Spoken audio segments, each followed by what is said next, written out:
Hola, bienvenidos a Esquina Literaria. Soy Yolanda Miranda y les estoy compartiendo la lectura de este libro, Los Rockefeller. Estamos leyendo las últimas páginas de la tercera parte, así que vamos a continuar. Una razón importante del declive de la propiedad de acciones de la familia en las compañías del Standard era el impacto económico de las leyes fiscales, que motivaba que casi les resultara rentable efectuar sus dádivas filantrópicas en forma de acciones del Standard. Las acciones se habían apreciado más de 10 veces con el paso de los años y, en consecuencia, si vendían una acción que en origen les había costado $10, habrían tenido que pagar impuestos en concepto de beneficio sobre $100 de ingresos. Y lógicamente, si cedían estas acciones, se beneficiaban de una reducción de impuestos sobre $100 y al mismo tiempo se ahorraban el cargo de impuestos por beneficios. Acabarían por hacer una donación equivalente a 10 veces el coste original y beneficiándose de una reducción de impuestos 10 veces mayor. Por consiguiente, las donaciones de los Rockefeller solían hacerse en acciones de las empresas creadas por su abuelo. Aunque les hubiera interesado más conservar sus acciones del Standard, su dominio económico en las empresas del Trust se había degradado como consecuencia de la gran tendencia latente en el control de la economía estadounidense, que había pasado durante los años de después de la guerra de la inversión privada a la institucional, y los fondos de los trusts de los Rockefeller no eran una excepción, pues era el Chase quien los administraba, no la familia. En 1974, los tres mayores accionistas de la Mobil Oil, la segunda empresa en importancia del Standard Oil, eran tres bancos neoyorquinos: Bankers Trust con el 6,1%, Chase Manhattan con el 5,2% y Morgan Guaranty con el 2,9%. Los 7 grandes de la banca neoyorquina controlaban un total del 17% de las acciones de la Mobil, más de lo que la familia Rockefeller y sus fundaciones poseían en 1937.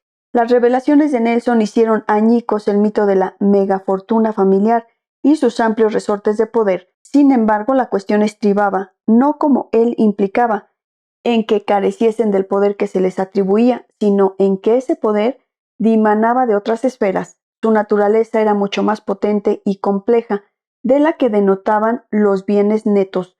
En un sorprendente consenso de opinión, los círculos de Wall Street, interrogados por el New York Times, después de las declaraciones de Nelson, manifestaron que la cartera de valores de los Rockefeller no era más que la punta del iceberg. Un banquero inversionista, comentando la influencia de la familia, dijo: «Si solo se tiene en cuenta las acciones que poseen, pura bagatela.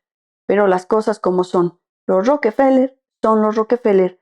Otro financiero señaló: «En cuanto a poder familiar en los Estados Unidos, no hay nadie ni con mucho comparable a los Rockefeller. Su poder es enorme». La naturaleza de aquel poder demostraba lo bien que había logrado Junior consolidar la dinastía.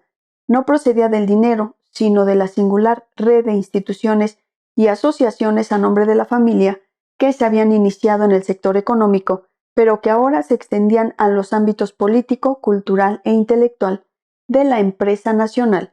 Como consecuencia de las colosales inversiones de Junior en diversos campos e instituciones, y a las actividades realizadas después por los hermanos en un abanico aún más diversificado, pocos centros desde los que se ejerciera el poder carecían de empleados, protegidos o instituciones sobre los que ellos no tuvieran ascendiente.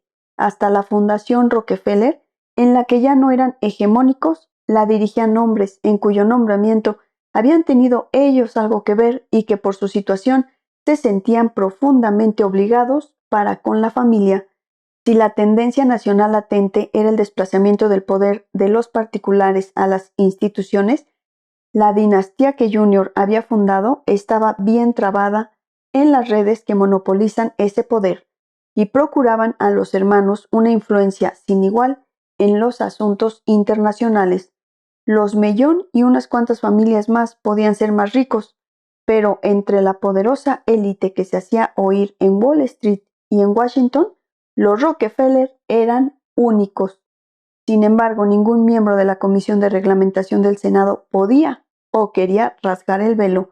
El senador de Virginia Oeste, Robert Byrd, el único al que Nelson no parecía intimidar del todo, intentó que el testigo fuese más explícito respecto al poder de su familia, pero las preguntas las hizo el líder de la minoría, Hush Scott, que actuaba ante la comisión casi como defensor del Nelson. Su apoyo sirvió para que Rockefeller se envalentonara aún más en sus evasivas. Cuando el senador Byrd insistió respecto a los posibles conflictos de intereses en si le confirmaban en el cargo, empezó por negar la existencia del imperio Rockefeller y finalizó ambiguamente su respuesta con un discurso sobre el propio sistema norteamericano. La libre empresa era el fundamento de Estados Unidos, el país más grande del mundo. Nuestro régimen no es imperial, sino una democracia. Los invito a que vuelvan a escuchar el primer párrafo con el que iniciamos la lectura del día de hoy, donde claramente nos explica por qué es que a estas familias multimillonarias les conviene la filantropía.